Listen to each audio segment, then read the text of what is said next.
Hey, beautiful you. Are you caught in a narcissistic relationship of any kind with your partner, with your parent, with your coworker, with anyone around you? I'm coming to you from a heart space of actually having been in that situation, and I want to tell you that I completely understand. It's not as easy as people think to kind of see it at first, but I want to go through a few signs that will really make you feel like, first of all, that you've heard. I believe you. I know what it's like. Second of all, that you can see the signs. And third of all, why it's so hard for you to actually see it up front. So let's start from the beginning. The reason it's so hard to notice up front is because narcissists are experts at kind of reeling you in. So what they do in the beginning, they're really good at reading your behavior and what you need. So they start off by complimenting you, by being overly kind of your friend, by going above and beyond to really entice you to come into their web, so to speak. So that should really be your first clue that, okay, what does this person really want from me? Why are they so grandiose in their, talking about how I am and how they really like me, right? So that's your number one.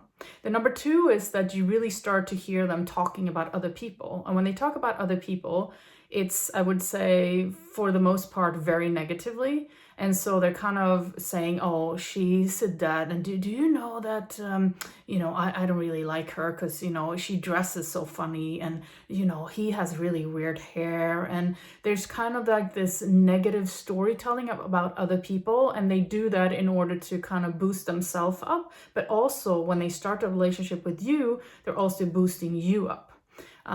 Number three is that they also might start giving you things, like they'll give you physical things, to say, oh, I'm really your friend, so here's, this thing, right? I really want you to. So what I would say is, if you really start to feel like, okay, this person is really in my grill, super positive, super always complimenting me, giving me things like almost like it's too fast, it's like they're coming on hard and they're coming on fast, then that should be a definite worry for you. But you're already there, right? If you're listening to this, you're already there. You're already in the relationship. You're probably trying to figure out how to get out. And I will also make a video about how to do that because I've also done that. But let's start here. So the first really big, thing that you're going to start to notice, and these things, they creep up over time, it's not like all of a sudden all the signs are there. It's going to be one, month you start to notice that like, oh, she said this, but this doesn't really line up with the truth, or, so things, elevate and escalate, but then you find yourself and you start to look around and you're like, oh my God, this person has all these traits. And then it dawns on you and then you say, wow, right? So it's slow. It's like the frog in the pot, it gets warmer and warmer. And before you know it, you're boiling and you just need to get out. But so the first thing is they have this sense of themselves as being extremely grandiose. They're the best at what they do. They're the most right in every conversation. They're the most competent. I mean, no matter what you say, they're always going to find a way to say that they're better, right? They're more beautiful. They have better clothing. They have a better car. You're not that interesting because, they are really great. They also have a great career, and your career is not that much worth. Which is actually really interesting because on the opposite side of this, what I've noticed is and this is number two, they don't really have a talent on their own. That's why they need you. So whether you are their partner or, in a business relationship with them or whatever it might be, what they're trying to get from you is what they don't have themselves. So they don't have a talent of their own. They don't have emotions of their own. We'll get down to that too. And so they need you, that you're probably a very competent person. You're a very intuitive, maybe empathic person, maybe loving person. Maybe you have all these competencies in also, your career and so on. And they want to suck into you and use your competencies to then elevate themselves, right? So that's kind of number two. They're also extremely attention seeking, and that's number 3. That goes in with the grandiose things. They want to be seen everywhere. It's like no matter where you go, they want to make sure that they're there. They want to be the one who's being interviewed. They want to be the one who's like, you know, recognized by the family, how great they are. And they also might try to separate you from your family so you don't have support from you know, them. Once you see this thing come crashing down, your family is like, well, you haven't really talked to us, right? So they really bring, what they try to do is to get you to focus your attention completely on them in the relationship, and so kind of cut out everything else so that you're then lost, right? You don't have anything to talk about, or anyone to talk to, sorry. Number 4 is they have this really controlling behavior. And what I noticed is, when I started to realize it, I was like, holy moly. They want to control you so that you can't kind of reach out and be your own and you know, eventually leave them, right? They are at least 10 steps ahead of you in all the strategies that you can imagine. So let's say you say, oh, I should, you know, I really want to quit my job and do this, or, you know, maybe we should get pregnant, or whatever it is. Whatever it is that you tell them, they already thought 10 steps ahead of that. So it's kind of like they have this web of information and they're constantly planning the strategies in their head. Which means that you're not really doing that because you're not sitting down and thinking about how can I control my partner every day, right? You don't have a 10-step program for controlling your partner.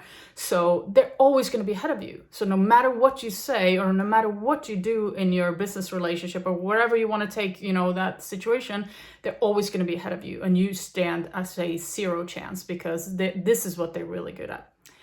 All of this stems from number 5. They're extremely insecure. They know that they're different. They treat everyone as a threat. And the reason they treat everyone as a threat is because it comes from them. They know that they are a threat, right? They know that they use people. They know that they don't have clear intentions and that they don't have a pure heart. Therefore, they project that onto everyone else and they say, oh, she said something weird. She looked at me funny. She must be planning something. Why? Because they are planning something. So that's insecurity, is like that brings, you know, everything to front and center. And number 6 is really maybe what I should have started with. They have completely no empathy. They lack empathy, absolutely 100%. They don't have the capacity to feel love. They don't have the capacity to feel compassion for someone else. They don't have the capacity to create relationships if it's not doing control, which is what they're doing. They're kind of, and all they do is they model your behavior. So if you are an extremely empathic person, if you like, you know, it's easy for you to feel love. It's easy for you to kind of reach out to people. It's easy for you to create relationships. They try to model your behavior, and therefore you don't notice that they don't have any empathy whatsoever and no feelings of love whatsoever, because they're modeling you so well. And they do this in all their relationships, which, I mean, that kind of makes them masterminds, because they're modeling all the other humans around them, their behavior, and they see what's successful. And that's the modeling that they use, and that's how they behave, right? So these are the really big signs. Of course, there are more, but I would say start to look at this. Start to say, you know, what happened when I did this? How did this person respond? How did this person respond when I, you know, suggested that I was sad? Maybe they had no empathy for you when you were sad, and so on.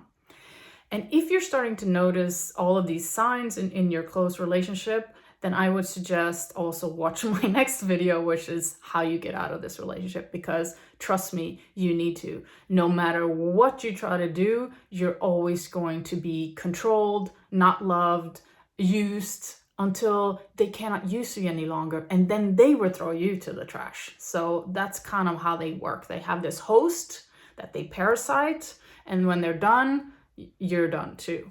So this was my little friendly, you know, list to you. And I love you. Watch the how to get out of it in my next YouTube video. Namaste. Lots of love. Have a great day.